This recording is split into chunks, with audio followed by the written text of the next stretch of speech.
Köszöntöm a Világnézet hallgatóit és nézőit, én Tamás Csilla vagyok, és itt van már velem a stúdióban Megyeri Jonatán, a Neokon főszerkesztője. Rabbi, köszöntelek, és köszönjük, hogy itt vagy újra. Szervusz Csilla, köszöntöm a nézőket, hallgatókat ismét. És hát nyilván tudják a hallgatók, hogy Izraellel fogunk foglalkozni, de legfőképpen Netanyahuval.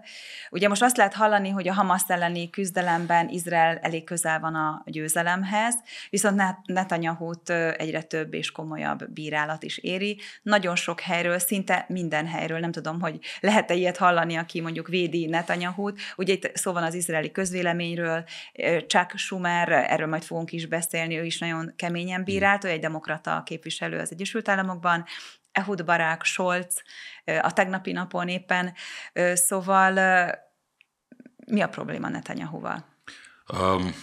Biztos sok probléma van Netanyahuval, de lépjünk szerintem egy lépést vissza, és azért azt rögzítsük, hogy ez természetesen várható az, hogy 5 hónappal a október 7-e után még mindig tart ez a háború, annak dacára, hogy rögtön az elején, mármint a Hamas gyilkos és brutális terrorakciója után megindított izraeli hadművelet legelején az izraeli vezetés kijelentette, hogy ez valószínűleg el fog húzódni, és nem lesz egy villámháború, vagy egy könnyű háború, annál is inkább, mert a dolog természete olyan, hogy egy kis helyen egy városi hadviselés, úgynevezett urban warfare, egy városi hadviselés keretein belül kell megküzdeni a gyakorlatilag láthatatlan ellenséggel, a Hamas szempont, mármint a Hamaszt értem láthatatlan ellenségnek, 2 okból láthatatlan, egyrésztről, mert nem lehet látni, hogy ki a terrorista, ki nem, ezek civil ruhába öltözött emberek. 2, meg ugye van egy 400 mérföldes, több mint 500 kilométer hosszú alagútrendszer a gázai övezet alatt, amelyben ezek a terroristák bujkálnak. Most tehát eleve egy hosszú háborúra számított mindenki, vagy az izraeli vezetés erre kondicionálta a világot, hogy egy hosszú háború lesz, és ez meg is történt. 5 hónapja tart a háború, most a legóvatosabb becslések szerint is 20 000-nél több a palesztin áldozat. Azt, hogy közülük mennyi a terrorista és mennyi nem, ezt nehéz az előbb említett okokból megbecsülni, igen? Igen, ugye a számon akadok el, hogy ugye készpénznek vesszük azt, amit a Hamas mond. Nem, a Hamas 30 000 fölött itt mond. Tehát akkor ez egy reálisabb szám? Nem, nézd, még egyszer, nem tudom, nagyon nehéz megbecsülni, de nem föltől elrugaszkodott valószínűleg, hogyha azt mondjuk, hogy körülbelül 20 000 áldozata már lehet az ütközeteknek. És ebben ugye még egyszer a gázai demográfia miatt, ugye nagyon sok a gyerek Gázában, nagyon alacsony az életkor, az átlag életkor, úgyhogy a civil áldozatok között minden óvintézkedés ellenére, minden olyan lépés ellenére, amelyet az izraeli hadsereg tett, amelyek egyébként nemhogy világszínvonalúak, semmelyik másik hadsereg nem csinálna ilyet. Kopogtató bombák, cédulák ledobása, ugye? Tehát a meglepetés ereje, ami egy fontos dolog a hadviselésben, ezt feladja Izrael azért, hogy civil áldozatokat mentsen, vagy civil lakosságot mentsen. Nos, tehát mindezek ellenére van egy relatíve nagy polgári áldozat. Azért, mert az ellenfél pajsként használja, azért ezt is tegyük hozzá. Így van, tehát azért sokszor nem hangzik el, amikor azért nagyon ott lenne a helye. Én azt gondolom, hogy ez sokszor nem hangzik el, vagy pedig ha sokszor elhangzik, akkor egyszerűen csak mint egy ilyen megakadt lemez. Úgy tűnik, hogy igen, emberi pajsként használják a civil lakosságot, de gondolj már bele, hogy tényleg ez van. Tehát, hogy szedsz ki egy lakóépületből, ahol van, nem tudom, 200 ember tartózkodik bent. Ebből a 200-ból 5 terrorista, vagy 10, vagy 20. Hogy szedett ki a lakóépületből ezeket az embereket, akik elvegyülnek a másik 195 vagy 180 civil között, hogy szedett ki precíziós módszerekkel úgy, hogy a civil lakosságot nem bántod. Ez lehetetlen. Nos, tehát van egy relatíva magas civil áldozatszám, és miközben egyébként valószínűleg a terroristákat is, ugye azt mondják, hogy a 24 zászlóaljból, a Hamas 24 zászlóalja tartottak nyilván Gázában, ebből 19-et sikerült megsemmisíteni, 5 bujkálhat még Dél-Gázában, jellemzően a Rafahi menekültáborban. Arról majd érdemes beszélni, és akkor tehát azokat kéne onnan kifüstölni, likvidálni, eliminálni, stb. Tehát azért az várható volt, hogy a közvélemény Netanyahu ellen fordul, mert hogy a világ gyors megoldásokat akar. A világ gyors megoldásokat szeret, azt szereti, hogyha hollywoodi happy end van, és lehetőleg a hollywoodi happy end az gyorsan legyen meg, minél kevesebb áldozattal. Tehát érthető egyrésztről az izraeli közvélemény elégedetlensége két okból. Egyrésztről, mert elhúzódik a háború dacára, hogy mindenki Izraelben egyetért azzal, hogy a Hamaszt meg kell semmisíteni. Senki nem gondolja, hogy ezt a háborút abba kéne hagyni, amíg a Hamaszt nincs megsemmisítve, vagy legalábbis tényleg a döntő többség ezt gondolja. Ugyanakkor van 134 túsz még a Hamas kezében, köztük nők és gyerekek, akiket még mindig nem sikerült visszahozni semmilyen. Hiába a fényes győzelem, hiába a rendkívüli katonai erő, hiába a rendkívüli precizitás, hiába minden óvintézkedés, és tényleg a sebészi módszerek, ahogy az izraeli hadsereg a műveletet végzi, még mindig nem sikerült megtalálni 134 túszt, akikből legalább 30-an már halottak. De akkor sem, azt is vissza kéne hozni, mármint a holttesteket, még minden sikerült. Az izraeli közvéleményt is meg lehet valamennyire érteni, arról nem is beszélve, hogy a helyzet fokozódik az északi határon, amit szintén mindenki meg akar oldani. Pont a Neokonon írtunk arról, hogy egy legújabb közvéleménykutatás szerint a lakosság döntő többsége, az izraeli lakosság döntő többsége azt szeretné, vagy azt javasolja, hogy induljon meg egy izraeli offenzíva Libanonba a Hezbollah ellen. Azt is meg kéne oldani, azt a problémát. Nos, tehát ez egy rész. A nemzetközi nyomás pedig szintén valamilyen szinten prediktálható volt, mert ugye húzódik az idő, a Hamas pont elérte azt, amit akart. Mit akart a Hamas? Oda csapni egy jó keményet. Tudja, hogy az izraeli válaszcsapás erre rendkívüli mértékű és brutális lesz, és akkor lehet menni a világba, és ezt a mártír áldozati pószt, ezt tovább lengetni. Ráadásul ugye úgy tűnik, hogy a propaganda még jobban működik, mint ahogy gondolták, mert ugye hangok hallatszottak azzal kapcsolatban, hogy hát itt az ideje egy palesztin állam létrehozásának, ami hát egy nonsens, hogy a terrort azzal jutalmaznánk, hogy egy palesztin állam jöjjön létre. Tehát ez egy őrület volna, és egy teljes nonsens. Tehát, hogy én ezt nem tartom olyan nagyon meglepőnek, hogy ez így történik. Azt sem tartom meglepőnek, hogy az izraeli miniszterelnök azt mondja, hogy háborút be kell fejezni, és addig nem lehet beszélni arról, hogy milyen politikai változások szükségesek Izraelben, amíg az ország háborúban áll. Jegyzem meg, a lakosság döntő többsége is várna egy választásokkal. Háború közepén nem lehet választásokat megindítani, semmiképpen nem szerencsés. Viszont egyre többet kerül szóba. Én azt gondolom, hogy ez logikus. Tehát azért azt ne tévedjünk. Én nagy tisztelője és híve vagyok Netanyahunak, de én azért azt gondolom, hogy a tiszta dolog mégiscsak az lenne majd egy bizonyos ponton, a vége van a háborúnak, és minden lecsitul, akkor utána tartsanak egy választásokat, és nézzük meg, hogy a mostani erőviszonyok hogyan alakulnak. De még egy nagyon fontos dolog, és akkor itt leviszem hangsúlyt utána, az pedig az, hogy ha bárki azt gondolja, hogy Izraelben a szélső jobb oldaltól a baloldalig, most már nagyon kicsi baloldalig, bárki más policyt, tehát más katonai módszert alkalmazna Gázában, mint amit a Netanyahu-féle vezetés, az téved. Az téved. Tehát te ezt az irányt jónak tartod, amellett, hogy megérted a fanyalgókat is.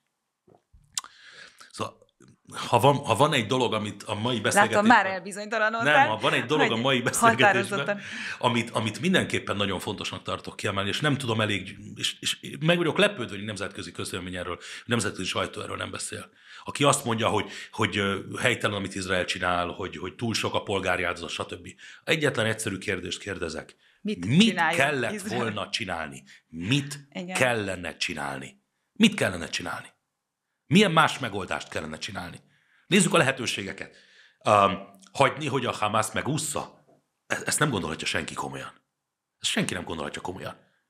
Vadászgépekkel lebombázni egész Gázát? Hát abból lett volna csak az igazán. Tehát mutasson nekem valaki még egy olyan országot, aki a saját katonáit hajlandó azért feláldozni, nem hajlandó, képes azért feláldozni, hogy civileket mentsen az ellenséges oldalon. Izrael megtehetné, hogy vadászgépekről oldja meg ezt a problémát. Megtehette volna vadászgépekről kilőni, és egyetlen izraeli katona se halt volna meg. Ellenben most ott állunk, hogy 300 körül izraeli katona már meghalt ebben a háborúban, fiatal, egészséges, gyönyörű fiúk és lányok, Annak érdekében, hogy szárazföldön oldják meg a problémát, hogy minél kevesebb polgári áldozat legyen. És egyébként akkor, ezért is támadták Netanyahut. És ezért is támadják. Itt mindenért lehet az a baj. Tehát mit kellett volna csinálni? Van, és aki azt mondja, hogy hát biztosan az izraeli titkosszolgálatnak és ilyen faudás módszerekkel kellett volna a Hamaszt kiírtani Gázából, akkor arra azt válaszolnám, hogy elment az esze? Elment az eszetek? Aki azt gondolja, hogy Izrael, gondoljuk már csak el, hogy micsoda, hiába titkosszolgálat, hiába rendkívül kiképzett katonák az izraeli hadseregben, de hát ott borzasztó hátrányban vannak a Hamas terroristáival szemben egy alagútrendszerben. Hát ott olyan vérfürdő lett volna, ott minden izraeli katona meghal. Kivárhatja el azt az országától, hogy csak azért, hogy a nemzetközi közvéleményt megnyugtassa, csak azért, hogy kevesebb polgári áldozat legyen, föláldozza az összes katonáját. Ez teljesen irreális. Tehát még egyszer, mit kellett volna csinálni? És erre nincs jó válasz, azon túl, hogy az, amit az izraeli hadvezetés tesz, amit jónak lát, azért, mert azokkal az etikus és morális módszerekkel dolgozik, amelyekkel dolgozik. Két ember van, akinek a szavaira mindenképp szeretném, ha reagálnál. Az egyik Chuck Schumer, ugye ez az amerikai demokrata szenátor, aki zsidó származású, illetve Ehud Barak, nem tudom melyikkel kezdeni. Mind a kettő zsidó származású. Igen, Ehud Barak meg még egyértelműben. Csak úgy mondom, a hallgatóknak mondom, hogy annak ellenére, hogy Amerikában élő demokrata szenátorról van szó, ő egy zsidó származású ember. Ő is azt mondja, hogy Netanyahunak mennie kell, mert ő a béke akadálya. Az Chuck Schumer több, mint egy demokrata szenátor. Chuck Schumer a legmagasabb, ő a szenátus demokrata frakció vezetője. Ez a többségi frakció. Ugye a szenátusban a demokrata párt van többségben, és ennek a frakció vezetője Chuck Schumer szenátor. Tehát ő a demokrata párt mondjuk de facto vezetője a szenátusban. Egyébként a legmagasabbra jutott zsidó származású politikus az amerikai politika történetben. Nem ült még zsidó származású politikus ilyen magas rangon. Ugye Liebermanból majdnem Joe Liebermant választották, ő indult egy elnökválasztáson, ha megnyerte volna azt, vagy alelnök lett volna, amiről volt beszélgetés annak idején, akkor ez nem így lett volna, de csak Schumer egyelőre. És Schumer egyébként Izrael rendíthetetlen támogatója alapvetően, de egy végzetes hibát követett el Schumer szenátor, amikor a szenátusi beszédében múlt héten arról beszélt, hogy Izraelben választásokat kellene kiírni, mert Netanyahut foglyul tartja a szélső jobboldali koalíciós partnerei, ugye Ben-Gvir és Smotrich pártelnökökről van szó, akik ugye szélső jobboldaliak, vagy radikális jobboldaliak, és Netanyahu koalíciós partnerei. Egyébként egyre növekvő támogatottsággal, csak jegyzem meg csöndben az izraeli közvéleményben, Ben-Gvirnek és Smotrichnak, legalábbis a pártjaiknak egyre nagyobb a támogatottsága a vallásos cionista lakosság oldaláról. Nos, tehát, hogy választásokat kellene kiírni. Miért és Netanyahunak mennie kell, mert ő a béke akadálya, hogy te is mondtad. Miért elképesztő ez? Mert precedens nélküli, hogy az Egyesült Államok egy szövetségesének, egy szoros szövetségesének beszól a demokratikusan megválasztott vezetői ellen. Erre nem volt még korábban precedens, hogy azt mondja az Egyesült Államok, hogy Angliában kormányt kéne váltani, vagy Franciaországban kormányt kéne váltani, vagy én nem tudom melyik szövetséges országban, vagy Magyarországon. Ez elképzelhetetlen. Ez nem, hogy beleszólás egy más ország belügyeibe, hanem durva beavatkozás más ország belügyeibe. Tehát ez mindenképpen hiba volt. Most miért csinált ilyet Schumer? Ja, és mellesleg Joe Biden elnök, amikor megkérdezték, akkor ő egy jó beszédnek tartotta Schumer beszédét, és Biden is sok mindenen meg lehet. Igen, de sok mindenen meg lehet vádolni Biden elnököt, de azzal azért nem, hogy ő Izrael ellenes lenne. Ez nem lehet megvádolni. De ő Netanyahuhoz hogy áll egyébként Biden? Neki is elege van Netanyahuból.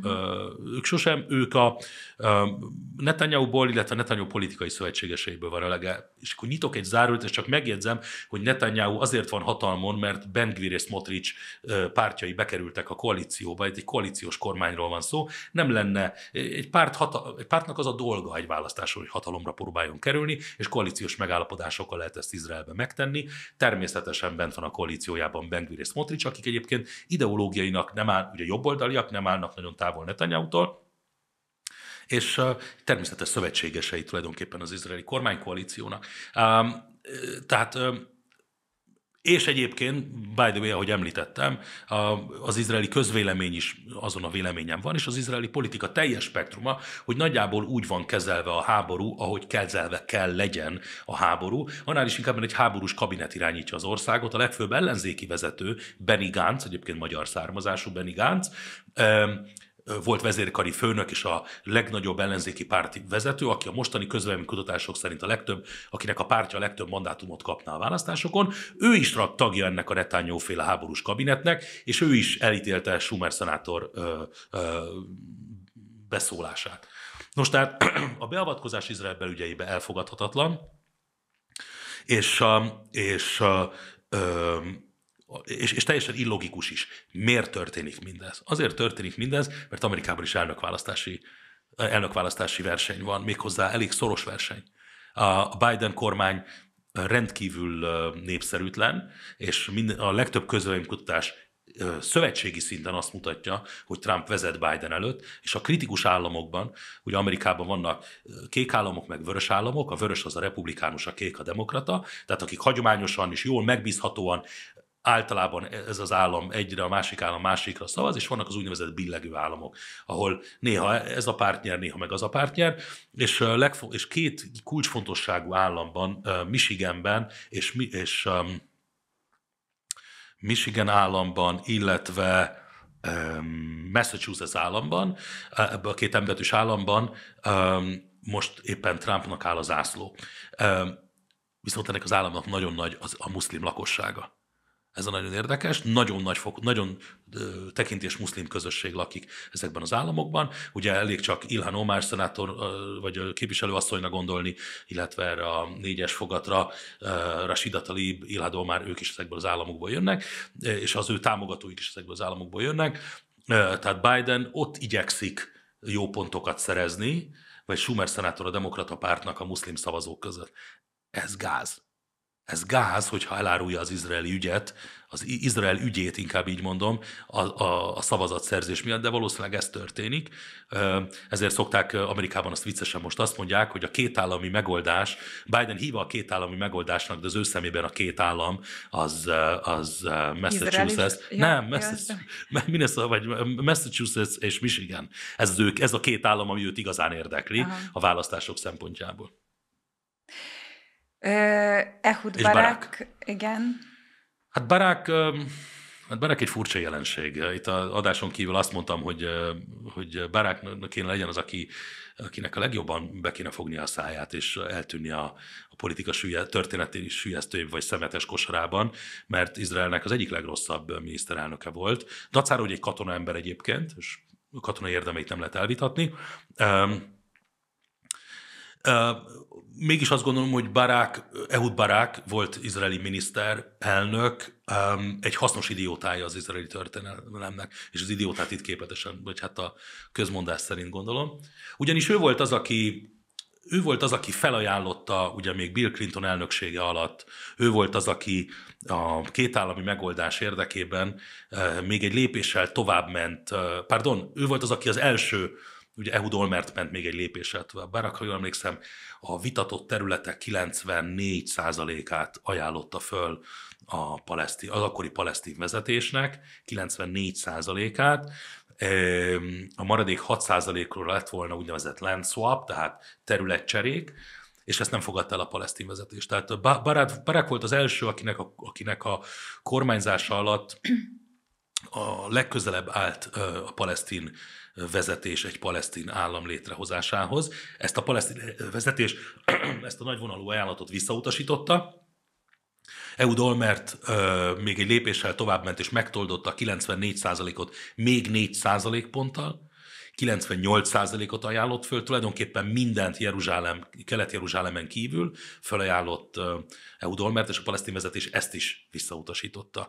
Ugye, hát, és azért mondom, hogy hasznos idióta, mert tulajdonképpen bebizonyította azt, hogy ez nem, a konfliktus az valójában nem egy területi konfliktus, a palesztinok nem saját államot akarnak, pontosabban saját államot akarnak, de nem kettőt, hanem egyet, és az egyet úgy kell, hogy hívják, hogy palesztin állam, ezt szeretnék ők, és Izraelt pedig nem. Tehát, hogy ezért ilyen szempontból Barak fontos volt, amit Barak tett, és mégis jó, hogy így sikerült, hogy így lett vége, ahogy vége lett. De azt, hogy Barak beszóljon Netanyahu-nak, ez én azt gondolom, hogy teljességgel elfogadhatatlan, és egy picit nevetséges is. És nagyon kemény szavakat használt, hogy Netanyahu narcisztikus, manipulatív, rövidlátó megközelítései vannak. Szóval ahhoz képest, hogy ő is ült abban a székben, azért a realitásokkal, katona ember is, ahogy mondtad, a realitásokkal azért ő nagyon tisztában kell, hogy legyen. Vajon miért látja így Netanyahut? Szerintem etikailag és morálisan rendkívül rossz, amikor egy háborús időszakban az ember a politikai vezetést ostorozza, főként a nemzetközi, vagy a nyilvános közvélemény előtt. Ez semmiképpen nem jó. Egy ilyen háborús helyzetben, nem csak Izraelben, minden országban egységet kéne mutatni a politikai vezetésnek. Máskülönben ez gyengíti az ország, egyszerűen gyengíti az egységet, a bajtársiasságot, illetve a nemzetközi közvélemény szempontjából is végzetes. Tehát ilyen szempontból is helytelen, amit Barak tett. Hát most lát egy momentumot abban a tekintetben, vagy egy angolul úgy mondják window of opportunity, tehát egy rést lát a pajzson, hogy hol lehet Netanyahu-nak az Achilles sarkát megfogni. Ugye most egy csökkenő népszerűségű miniszterelnökkel van dolgunk, zárójelt nyitok. Ez sem meglepő egy háborús időszakban, nem meglepő. Emlékezünk arra, hogy második világháború után Churchillt is kipiszkálták, hogy Churchill a legmagasabb piedesztára emelt politikai vezető az újkori történelemben, és őt is kipiszkálták a hatalomból egyébként egy nyertes háború után is, tehát ugye ez nem precedens nélküli. Nos, tehát az, hogy beleszálljon Netanyahuba, ez azokat erősíti természetesen az izraeli közvéleményben, vagy politikában, akik egyébként Netanyahu hatalmának megtörésére átsingóznak, és vannak ilyenek egyébként. Tehát ott van Yair Lapid, szintén magyar származású politikus, akinek egyébként nem áll az zászló kifejezetten, úgyhogy Izraelben nem nagyon van már baloldal, az a kevés, ami van, ennek az utolsó renegátja, az utolsó maverickje az Ehud Barak lehet, és én mindenképpen szégyenletesnek tartom, amit az megnyilatkozásai. Hozzunk egy pár szót Európából, ugye Scholz most kint van, és hétvégén, ugye vasárnap ő ugyan az izraeli túszok kiszabadításáról is beszélt, azért ő is hozza ezt az európai narratívát. Nyilván mit csinálna mást, de mit szólsz az ő hozzáállásához? Az, hogy kint van, azért az talán egy pozitívum, nem? Igen, én azt gondolom, hogy a német kancellár egy fontos szereplő, egy fontos nemzetközi szereplő, ezt nem lehet. Annak dacára egyébként, hogyha jól nem csal az emlékezetem, akkor éppen Németországban nem áll jól a kormánypártok, vagy a kormánykoalíció népszerűsége. Scholz egy nagyon fontos szereplő. Az a tény, hogy ellátogat Izraelbe most már másodszor a konfliktus kezdete óta, ez fontos momentum, és természetesen... És azért ő nem támad nyíltan, tehát... Nagyon érdekes a német politika hozzáállása Izraelhez. Azért ugye nagyon furcsa történelmi szituációban vannak.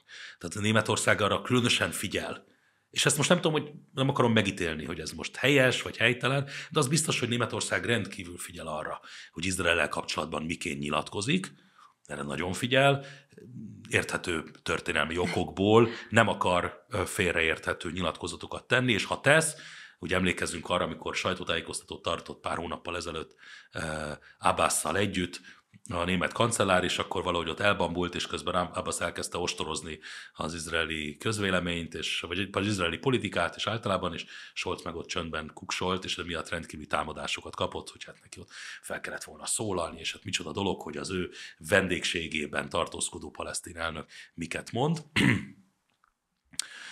Nos, szóval másrésztről viszont én azt gondolom, hogy ezeknek van egy dinamikája ezeknek a beszédeknek. És az a dinamika úgy néz ki, ahogy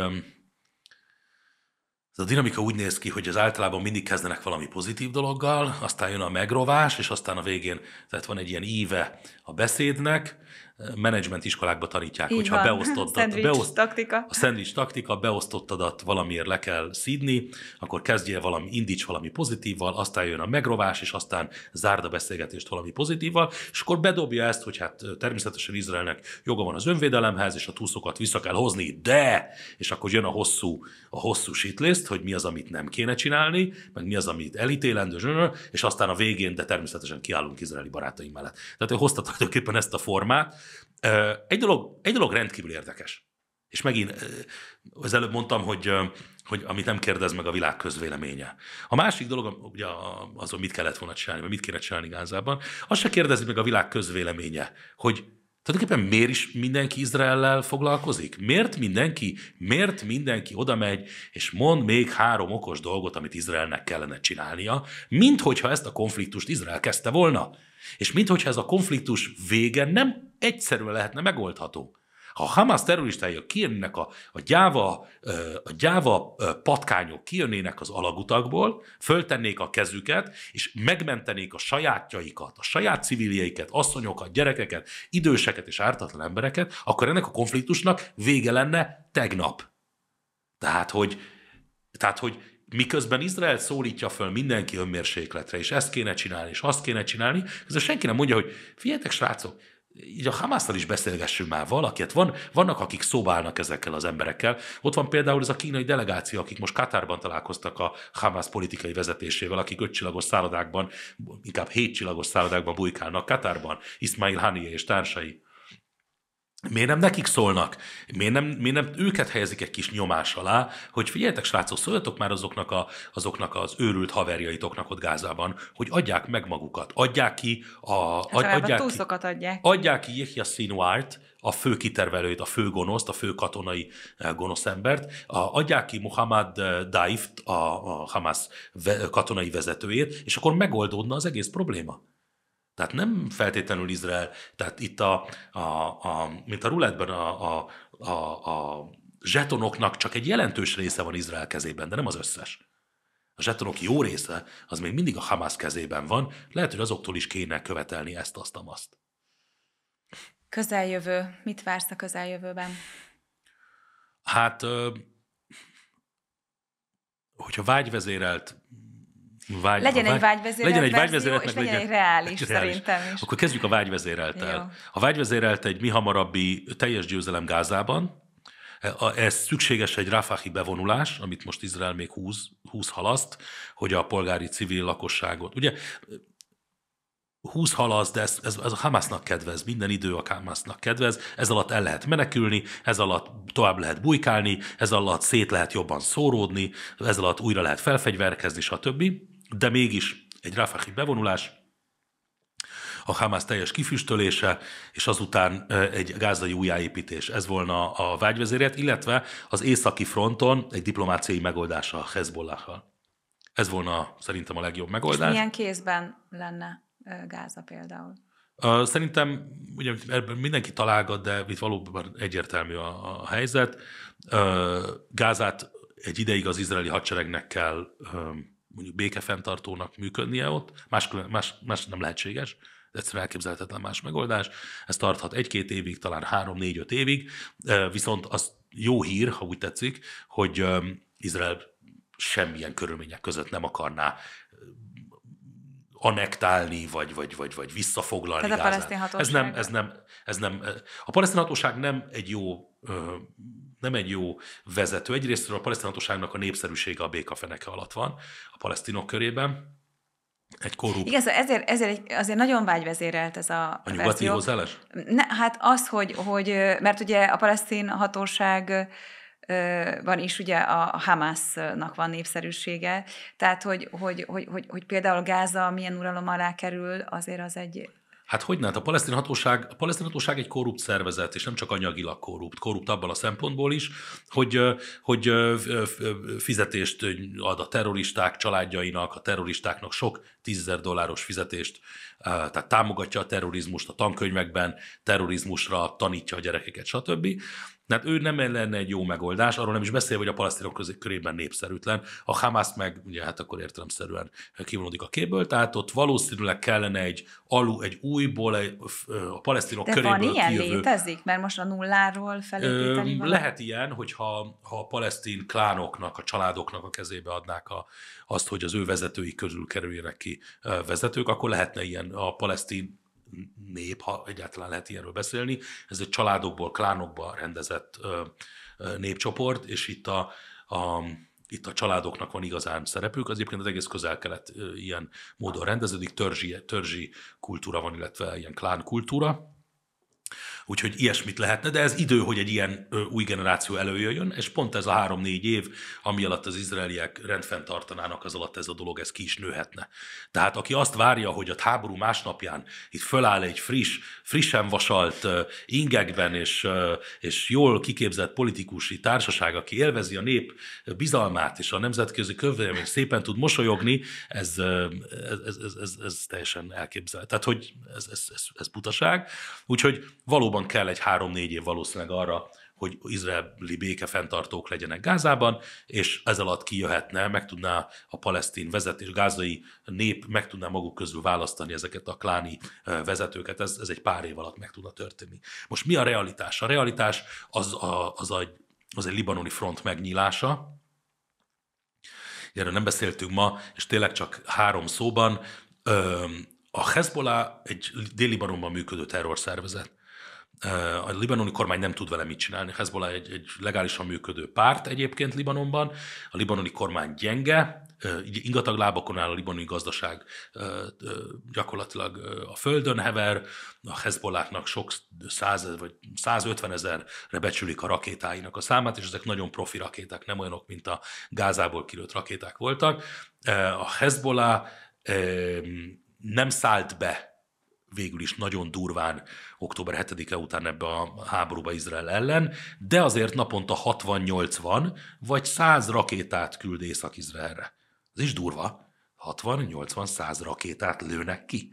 Minden nap Libanonból Izraelre. Nem tudom, melyik ország tolerálná ezt. Azért nem olvasunk polgári áldozatokról, mert kb. 120 000 Észak-Izraelben lakó polgár van kitelepítve az otthonaiból egyébként, akiknek szépen azért lassan haza kéne menniük, hónapok óta ki vannak telepítve, pont ezek miatt a rakéták miatt.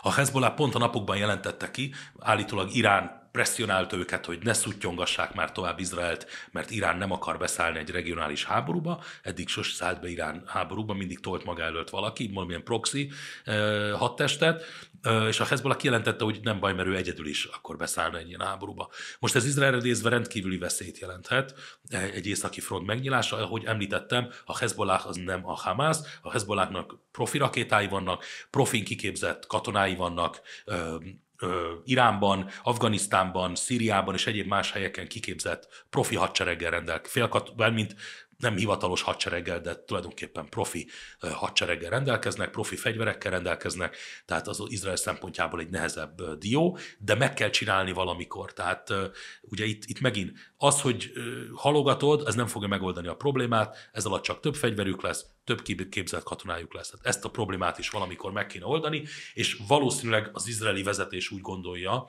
hogy ezt jobb korábban megoldani, mint később. Ha megnyílik egy északi front, ez tovább húzza a háborút, hogy ez az alatt történik meg, amíg még Gáza nincs befejezve, vagy azután, hogy Gáza már be van fejezve, szerintem ez itt az igazi kérdés. Én nem lennék meglepődve, hogyha a 90%-os gázai ügyintézés után megnyílna a front, Izraelre képes lenne, amire nem képes Izrael, az az, hogy hagyja, hogy ez tovább menjen, és szerintem a meglepetés erejét, illetve a kezdőlépést azt Izraelnek kell megtenni annak érdekében, hogy győzelemre tudja vinni az északi frontot. Csak mellékesen jegyzem meg. Olvastam olyan analíziseket, vagy olyan kutatásokat, amelyek azt mondták, hogy egy ilyen háború az sok-sok izraeli katona életével járna, sokkal többel, mint a gázai ütközet. Tehát igazából nem tudom, hogy ez mennyire volna jó, vagy valami hasonló, itt azért komolyabb áldozati. De azt mondod, hogy ez elkerülhetetlen? Én azt gondolom, hogy elkerülhetetlen, igen. Ugye a nemzetközi diplomácia nem tud mit kezdeni a Hezbollahhal. A libanoni kormány nem tud mit kezdeni vele, ez teljesen egyértelmű, gyenge, egy olyan rákos sejt a Hezbollah Libanonon belül, amely átvette az uralmat az egész test felett. Tehát a libanoniak nem tudnak mit kezdeni vele, a nemzet egyedül Irán tudna velem valamit kezdeni, ő tudná pacifikálni, mert ő az, aki pénzzel látja el, de hát azért neki azért az nem olyan nagyon rossz ez a Hezbollah. Tehát addig se ő neki kell bepiszkítani a kezét. Tehát ő a Hutik Jemenben, a Hezbollah Libanonból, a Hamas Gázából, és elvégzik a piszkos munkát anélkül, és ő meg föl tud állni, és úgy csinál, mintha minden semmiről nem tudna, és egyébként is ő a béke nagykövete a világon, tehát hogy ezt a Jánusz arcú politikát. Még egy fél mondat erejéig milyen vízióid vannak az izraeli kormányról közeljövő tekintve?